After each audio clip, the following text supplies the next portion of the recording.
নমস্কাৰ টাইমলৈ স্বাগতম জনাইছো আৰু এই মুহূৰ্তত আন এটা খবৰ লৈ আহিছো চাহ বাগানৰ বসবাস কৰা যিসকল শ্ৰমিক আছে চাহ শ্ৰমিকসকলক ৰাজ্য চৰকাৰৰ তৰফৰ পৰা ভূমিৰ অধিকাৰ প্ৰদান কৰিছে কিন্তু চাহ শ্ৰমিকক ৰাজ্য চৰকাৰে ভূমিৰ অধিকাৰ প্ৰদান কৰা কাৰ্যক অখিল গগৈ বিৰোধিতা কৰিছে এইগৰাকী অখিল গগৈ হয়তো নাজানে যে হেয়া অখিল গগৈ পিতৃৰ মাটি নহয় হেয়া হৈছে চাহ শ্ৰমিকৰ ভূমি গতিকে এইগৰাকী অখিল গগৈ ৰাজনৈতিক কেৰিয়াৰ ইয়াতে খতম প্ৰথমবাৰলৈ তেওঁ বিধায়ক হৈছে আৰু এয়া অন্তিমবাৰলৈ অখিল গগৈ বিধায়ক হৈছে আৰু ৰাজনৈতিক কেৰিয়াৰ গঠন কৰিব নোৱাৰে অখিল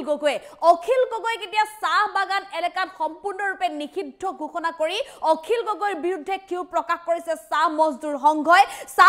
সংঘই কৈছে যে অখিল গগৈ ৰাক্ষসৰ দলৰ হে সভাপতি হ'ব লাগিছিল এগৰাকী বদমাছ হৈছে অখিল গগৈ লৈছে এই মুহূৰ্তত টাইমটো দৰ্শকৰ বাবে এই খবৰ প্ৰচণ্ড ক্ষোভ এইবাৰ অখিল গগৈৰ বিৰুদ্ধে চাহ মজদুৰ সংঘৰ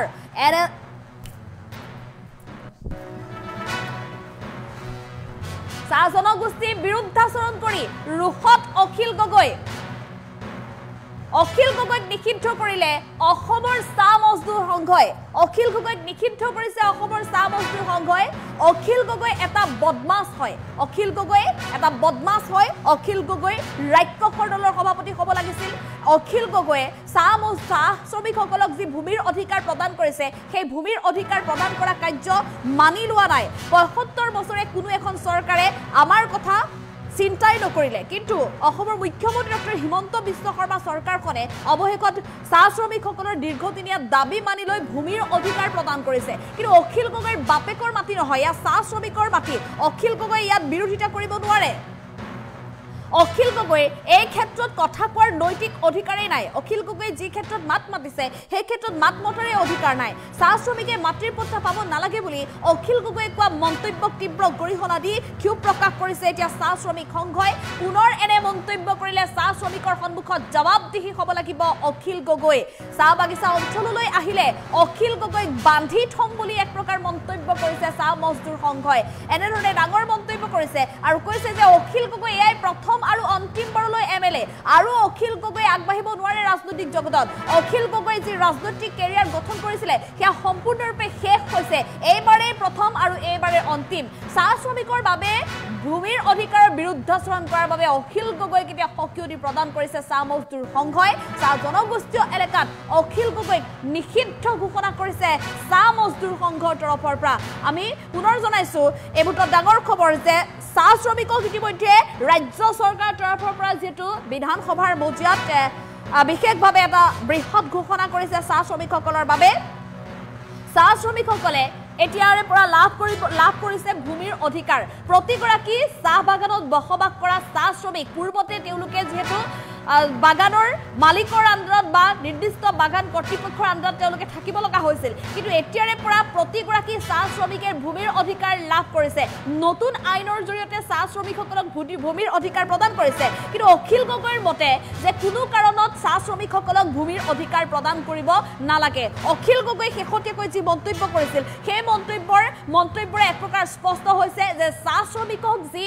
ৰাজ্য চৰকাৰে ভূমিৰ অধিকাৰ প্ৰদান কৰিছে তাৰ বিৰুদ্ধাচৰণ কৰিছে অখিল গগৈ কিন্তু অখিল গগৈৰ সেয়া পিতৃৰ সম্পত্তি নহয় এয়া হৈছে চাহ শ্ৰমিকৰ সম্পত্তি গতিকে চাহ শ্ৰমিকৰ মাটি অখিল গগৈৰ বাপেকৰ মাটি হ'ব নোৱাৰে এনে অৱস্থাত অখিল গগৈয়ে পুনৰবাৰ যদি এনেধৰণৰ মন্তব্য কৰে তেনেহ'লে জবাবদিহি হ'ব লাগিব আৰু অখিল গগৈ যিটো বিষয়ত মাত মাতিছে সেই বিষয়ত মাত মতাৰ অধিকাৰেই নাই কাৰণ চৰকাৰ আহিছে চৰকাৰ গৈছে কিন্তু প্ৰতিখন চৰকাৰৰ ওচৰতে চাহ শ্ৰমিকে দাবীহে উত্থাপন কৰি আহিছে কিন্তু এবাৰলৈও চাহ শ্ৰমিকসকলৰ দাবীৰ কথা কোনো এখন চৰকাৰে ভাবিয়েই নাচালে আলোচনাই নকৰিলে কিন্তু শেহতীয়াকৈ হিমন্ত বিশ্ব শৰ্মা চৰকাৰে চাহ শ্ৰমিকসকলক প্ৰকৃততে ভূমিৰ অধিকাৰ প্ৰদান কৰিছে চাহ শ্ৰমিকৰ ভূমিৰ সংৰক্ষণৰ বাবে ব্যৱস্থা গ্ৰহণ কৰিছে গতিকে এইগৰাকী মুখ্যমন্ত্ৰী ডক্টৰ হিমন্ত বিশ্ব শৰ্মাৰ নেতৃত্বত চাহ শ্ৰমিকৰ বাবে ৰাজ্য চৰকাৰে যি সিদ্ধান্ত গ্ৰহণ কৰিছে যি আইন আনিছে সেই আইন প্ৰতিগৰাকী চাহ শ্ৰমিকে আদৰণি জনাইছে চাহ বাগানে আনন্দ উল্লাস দেখিবলৈ পোৱা গৈছে গতিকে এই ক্ষেত্ৰত অখিল গগৈৰ মাত মতাৰ অধিকাৰেই নাই অখিল গগৈয়ে এক প্ৰকাৰ নিজৰ নৈতিক অধিকাৰ দেখুৱাবলৈ ইয়াত যোগ্যতা নাই কিন্তু সেইগৰাকী অখিল গগৈয়ে মাত মাতিছে বিৰুদ্ধাচৰণ কৰিছে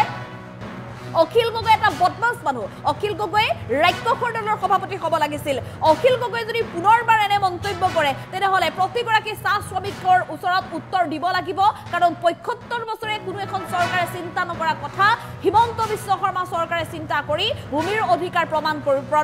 প্ৰদান কৰিছে গতিকে চাহ শ্ৰমিকসকলে যি সময়ত আনন্দ লাভ কৰিছে সেই আনন্দৰ কিন্তু সহ্য কৰিব পৰা নাই অখিল গগৈ গতিকে এই অখিল গগৈ এতিয়া মনত ৰাখক সম্পূৰ্ণৰূপে চাহ বাগান অঞ্চলত প্ৰৱেশ নিষিদ্ধ হৈছে অখিল গগৈ চাহ মজদুৰ সংঘৰ পৰা এনেধৰণে গুজৰি গুমৰি উঠিছে এতিয়া অখিল গগৈৰ বিৰুদ্ধে প্ৰচণ্ড ক্ষোভ প্ৰকাশ কৰা পৰিলক্ষিত হৈছে এই সন্দৰ্ভত চাহ মজদুৰ সংঘৰ মন্তব্য আছে আমি মন্তব্য আগবঢ়াবলৈ চেষ্টা কৰিম অখিল গগৈ এটা বদমাছ ৰাক্ষসৰ দলৰ প্ৰেচিডেণ্ট হ'ব লাগিছিল সি ৰাক্ষসৰ দলত মানুহৰ দলৰ হ'ব নালাগে এইকাৰণে কৈছো হাড়ক মাটি তেজক পানী কৰি আমি শ্ৰম কৰি আজি ২০০ বছৰ হ'ল এই ২০০ বছৰৰ পিছত ৭৫ বছৰ অসমত চৰকাৰ গঠন হ'ল কিন্তু ৭৫ বছৰ কোনো চৰকাৰে কোনোদিনেই আমাৰ এই কথা চিন্তা নকৰিলে আজি হিমন্ত বিশ্ব শৰ্মা ডাঙৰীয়াক আমি ইতিহাস ৰচি পেলাই গৈ আমাৰ চাহ শ্ৰমিক ৰাইজক পট্টা মাটি দিয়াৰ ব্যৱস্থা কৰিছে গতিকে আমি এই পট্টা মাটি দিয়াক লৈ তেওঁ যিটো বিৰূপ মন্তব্য কৰিছে যে চাহ জনগোষ্ঠীক সকলোকে পট্টা দিব লাগিব নহলে চাহ শ্ৰমিক ৰাইজকো পট্টা দিব নালাগে তাৰ বাপৰ মাটি এইটো নহয় মই কৈছো টাটা কোম্পানীৰ মাটি লৈছে আসাম কোম্পানী লৈছে তেওঁৰ সমষ্টিৰ ৫০০ বিঘা মাটি অসম চৰকাৰে লোৱা নাই সেইকাৰণে তেওঁৰ নৈতিক অধিকাৰ নাই কোৱাৰ আৰু সকীয়াই দিব বিচাৰিছে আজি অখিল গগৈ আপুনি চাহ বাগিচাৰ অধ্যুষিত অঞ্চলত যদি প্ৰৱেশ কৰে আপোনাক বান্ধি ৰখা হ'ব এইকাৰণে কৈছো আপুনি পট্টা মাটি পাব নালাগে বুলি চাহ শ্ৰমিকৰ কথাটো কৈছে সাৱধান মানি আপোনাক শুনাই দিছো যদি এনেকৈ আৰু অনেক দিনত বিৰূপ মন্তব্য কৰা শুনা পাওঁ তেন্তে আপোনাক আমি য'তে পাম তাৰ পৰা আপোনাক আমি কৰায়ত্ব কৰি চাহ বাগিচা ৰাইজৰ মাজত আনিম আৰু চাহ বাগিচা ৰাইজৰ মাজত আপুনি ক'ব লাগিব যে আপোনালোক পট্টা মাটি পাব নালাগে বুলি পুনৰ ক'ব বিচাৰিছো অসম চৰকাৰ আমাৰ অসম চাহ মজদুৰ সংঘৰ সাধাৰণ সম্পাদক তথা শ্ৰম মন্ত্ৰী ৰূপেশ গোহালা ডাঙৰীয়াৰ অশেষ কষ্টত অসমৰ মাননীয় মুখ্যমন্ত্ৰী অশেষ কষ্টত আজি যি আমি পট্টা পাবলৈ আগবাঢ়িছো আৰু এনেকৈ কিছু আইন বনাইছে যে সেই পৰিয়ালৰ যদি ঘৰখন বেংকত যদি জমা দি পেলাই লোন লৈ পেলাই তেওঁ ঘৰ নতুনকৈ সাজিব পাৰিব চাওকচোন এনে এটা ভাল কৰ্ম কৰাৰ সময়ত আমাৰ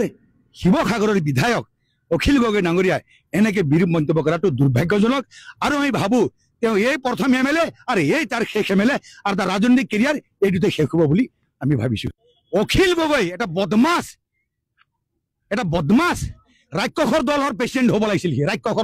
মানুহৰ দলৰ হ'ব নালাগে এইকাৰণে কৈছো হাড়ক মাটি তেজক পানী কৰি আমি শ্ৰম কৰি আজি ২০০ বছৰ হ'ল এই ২০০ বছৰৰ পিছত ৭৫ বছৰ অসমত চৰকাৰ গঠন হ'ল এই ২০০ বছৰৰ পিছত ৭৫ বছৰ কোনো চৰকাৰে কোনোদিনেই আমাৰ এই কথা চিন্তা নকৰিলে আজি হিমন্ত বিশ্ব শৰ্মা ডাঙৰীয়াক আমি ইতিহাস ৰচি পেলাই গৈ আমাৰ চাহ শ্ৰমিক ৰাইজক পট্টা মাটি দিয়াৰ ব্যৱস্থা কৰিছে গতিকে আমি এই পট্টা মাটি দিয়াক লৈ তেওঁ যিটো মন্তব্য বিৰূপ মন্তব্য কৰিছে যে সেই পৰিয়ালৰ যদি ঘৰখন বেংকত যদি জমা দি পেলাই লোন লৈ পেলাই তেওঁ ঘৰ নতুনকৈ সাজিব পাৰিব চাওকচোন এনে এটা ভাল কৰ্ম কৰাৰ সময়ত আমাৰ শিৱসাগৰৰ বিধায়ক অখিল গগৈ ডাঙৰীয়াই এনেকৈ বিৰূপ মন্তব্য কৰাটো দুৰ্ভাগ্যজনক আৰু আমি ভাবো তেওঁ এই প্ৰথম MLA আৰু এই তাৰ শেষ MLA আৰু তাৰ ৰাজনৈতিক কেৰিয়াৰ এই দুটাই শেষ হ'ব বুলি আমি ভাবিছো ৰাক্ষসৰ দলৰ প্ৰেচিডেণ্ট হ'ব লাগিছিল সি ৰাক্ষসৰ দলত মানুহৰ দলৰ হ'ব নালাগে এইকাৰণে কৈছো হাড়ক মাটি তেজক পানী কৰি আমি শ্ৰম কৰি আজি ২০০ বছৰ হ'ল এই ২০০ বছৰৰ পিছত ৭৫ বছৰ অসমত চৰকাৰ গঠন হ'ল কিন্তু ৭৫ বছৰ কোনো চৰকাৰে কোনোদিনেই আমাৰ এই কথা চিন্তা নকৰিলে আজি হিমন্ত বিশ্ব শৰ্মা ডাঙৰীয়াক আমি ইতিহাস ৰচি পেলাই গৈ আমাৰ চাহ শ্ৰমিক ৰাইজক পট্টা মাটি দিয়াৰ ব্যৱস্থা কৰিছে গতিকে আমি এই পট্টা মাটি দিয়াক লৈ তেওঁ যিটো বিৰূপ মন্তব্য কৰিছে যে চাহ জনগোষ্ঠীক সকলোকে পট্টা দিব লাগিব নহলে চাহ শ্ৰমিক ৰাইজকো পট্টা দিব নালাগে তাৰ বাপৰ মাটি এইটো নহয় মই কৈছো টাটা কোম্পানীৰ মাটি লৈছে আসাম কোম্পানী লৈছে তেওঁৰ সমষ্টিৰ ৫০০ বিঘা মাটি অসম চৰকাৰে লোৱা নাই সেইকাৰণে তেওঁৰ নৈতিক অধিকাৰ নাই কোৱাৰ আৰু সকীয়াই দিব বিচাৰিছে আজি অখিল গগৈ আপুনি চাহ বাগিচাৰ অধ্যুষিত অঞ্চলত যদি প্ৰৱেশ কৰে আপোনাক বান্ধি ৰখা হ'ব এইকাৰণে কৈছো আপুনি পট্টা মাটি পাব নালাগে বুলি চাহ শ্ৰমিকৰ কথাটো কৈছে সাৱধান মানি আপোনাক শুনাই দিছো যদি এনেকৈ আৰু অনেক দিনত বিৰূপ মন্তব্য কৰা শুনা পাওঁ তেন্তে আপোনাক আমি য'তে পাম তাৰ পৰা আপোনাক আমি কৰায়ত্ব কৰি চাহ বাগিচা ৰাইজৰ মাজত আনিম আৰু চাহ বাগিচা ৰাইজৰ মাজত আপুনি ক'ব লাগিব যে আপোনালোক পট্টা মাটি পাব নালাগে বুলি পুনৰ ক'ব বিচাৰিছো অসম চৰকাৰ আমাৰ অসম চাহ মজদুৰ সংঘৰ সাধাৰণ সম্পাদক তথা শ্ৰম মন্ত্ৰী ৰূপেশ গোহালা ডাঙৰীয়াৰ অশেষ কষ্টত অসমৰ মাননীয় মুখ্যমন্ত্ৰী অশেষ কষ্টত আজি যি আমি পট্টা পাবলৈ আগবাঢ়িছো আৰু এনেকৈ কিছু আইন বনাইছে যে সেই পৰিয়ালৰ যদি ঘৰখন বেংকত যদি জমা দি পেলাই লোন লৈ পেলাই তেওঁ ঘৰ নতুনকৈ সাজিব পাৰিব চাওকচোন এনে এটা ভাল কৰ্ম কৰাৰ সময়ত আমাৰ শিৱসাগৰৰ বিধায়ক অখিল গগৈ ডাঙৰীয়াই এনেকৈ বিৰূপ মন্তব্য কৰাটো দুৰ্ভাগ্যজনক আৰু আমি ভাবো তেওঁ এই প্ৰথম MLA আৰু এই তাৰ শেষ MLA আৰু তাৰ ৰাজনৈতিক কেৰিয়াৰ এই দুটাই শেষ হ'ব বুলি আমি ভাবিছো অখিল গগৈ এটা বদমাছ ৰাক্ষসৰ দলৰ প্ৰেচিডেণ্ট হ'ব লাগিছিল সি ৰাক্ষসৰ দলত মানুহৰ দলৰ হ'ব নালাগে এইকাৰণে কৈছো হাড়ক মাটি তেজক পানী কৰি আমি শ্ৰম কৰি আজি 200 বছৰ হ'ল এই 200 বছৰৰ পিছত 75 বছৰ অসমত চৰকাৰ গঠন হ'ল কিন্তু 75 বছৰ কোনো চৰকাৰে কোনোদিনেই আমাৰ এই কথা চিন্তা নকৰিলে আজি হিমন্ত বিশ্ব শৰ্মা ডাঙৰীয়াক আমি ইতিহাস ৰচি পেলাই গৈ আমাৰ চাহ শ্ৰমিক ৰাইজক পট্টা মাটি দিয়াৰ ব্যৱস্থা কৰিছে গতিকে আমি এই পট্টা মাটি দিয়াক লৈ তেওঁ যেটো বিৰূপ মন্তব্য কৰিছে যে চাহ জনগোষ্ঠী সকলোকে পট্টা দিব লাগিব নহলে চাহ শ্ৰমিক ৰাইজকে পট্টা দিব নালাগে তাৰ বাপৰ মাটি এটো নহয় মই কৈছো টাটা কোম্পানীৰ মাটি লৈছে আসাম কোম্পানী লৈছে তেওঁৰ সমষ্টিৰ 500 বিঘা মাটি অসম চৰকাৰে লোৱা নাই সেইকাৰণে তেওঁৰ নৈতিক অধিকাৰ নাই কোৱাৰ আৰু হকিয়াই দিব বিচাৰিছে আজি অখিল গগৈ আপুনি চাহ বাগিচাৰ অধ্যুষিত অঞ্চলত যদি প্ৰৱেশ কৰে আপোনাক বান্ধি ৰখা হ'ব এই কাৰণে কৈছো আপুনি পট্টা মাটি পাব নালাগে বুলি চাহ শ্ৰমিকৰ কথাটো কৈছে সাৱধান মানি আপোনাক শুনাই দিছো যদি এনেকৈ আৰু অনেক দিনত বিৰূপ মন্তব্য কৰা শুনা পাওঁ তেন্তে আপোনাক আমি য'তে পাম তাৰ পৰা আপোনাক আমি কৰায়ত্ব কৰি চাহ বাগিচা ৰাইজৰ মাজত আনিম আৰু চাহ বাগিচা ৰাইজৰ মাজত আপুনি ক'ব লাগিব যে আপোনালোক পট্টা মাটি পাব নালাগে বুলি পুনৰ ক'ব বিচাৰিছো অসম চৰকাৰ আমাৰ অসম চাহ মজদুৰ সংঘৰ সাধাৰণ সম্পাদক তথা শ্ৰম মন্ত্ৰী ৰূপেশ গোৱালা ডাঙৰীয়াৰ অশেষ কষ্টত অসমৰ মাননীয় মুখ্যমন্ত্ৰী অশেষ কষ্টত আজি যি আমি পট্টা পাবলৈ আগবাঢ়িছো আৰু এনেকৈ কিছু আইন বনাইছে যে সেই পৰিয়ালৰ যদি ঘৰখন বেংকত যদি জমা দি পেলাই লোন লৈ পেলাই তেওঁ ঘৰ নতুনকৈ সাজিব পাৰিব চাওকচোন এনে এটা ভাল কৰ্ম কৰাৰ সময়ত আমাৰ শিৱসাগৰৰ বিধায়ক অখিল গগৈ ডাঙৰীয়াই এনেকৈ বিৰূপ মন্তব্য কৰাটো দুৰ্ভাগ্যজনক আৰু আমি ভাবো তেওঁ এই প্ৰথম MLA আৰু এই তাৰ শেষ MLA আৰু তাৰ ৰাজনৈতিক কেৰিয়াৰ এই দুটাই শেষ হ'ব বুলি আমি ভাবিছো অখিল গগৈ এটা বদমাছ ৰাক্ষসৰ দলৰ প্ৰেচিডেণ্ট হ'ব লাগিছিল সি ৰাক্ষসৰ দলত মানুহৰ দলৰ হ'ব নালাগে এইকাৰণে কৈছো হাড়ক মাটি তেজক পানী কৰি আমি শ্ৰম কৰি আজি 200 বছৰ হ'ল এই 200 বছৰৰ পিছত 75 বছৰ অসমত চৰকাৰ গঠন হ'ল কিন্তু 75 বছৰ কোনো চৰকাৰে কোনোদিনেই আমাৰ এই কথা চিন্তা নকৰিলে আজি হিমন্ত বিশ্ব শৰ্মা ডাঙৰীয়াক আমি ইতিহাস ৰচি পেলাই গৈ আমাৰ চাহ শ্ৰমিক ৰাইজক পট্টা মাটি দিয়াৰ ব্যৱস্থা কৰিছে গতিকে আমি এই পট্টা মাটি দিয়াক লৈ তেওঁ যেটো বিৰূপ মন্তব্য কৰিছে যে চাহ জনগোষ্ঠী সকলোকে পট্টা দিব লাগিব নহলে চাহ শ্ৰমিক ৰাইজকে পট্টা দিব নালাগে তাৰ বাপৰ মাটি এটো নহয় মই কৈছো টাটা কোম্পানীৰ মাটি লৈছে আসাম কোম্পানী লৈছে তেওঁৰ সমষ্টিৰ 500 বিঘা মাটি অসম চৰকাৰে লোৱা নাই সেইকাৰণে তেওঁৰ নৈতিক অধিকাৰ নাই কোৱাৰ আৰু হকিয়াই দিব বিচাৰিছে আজি অখিল গগৈ আপুনি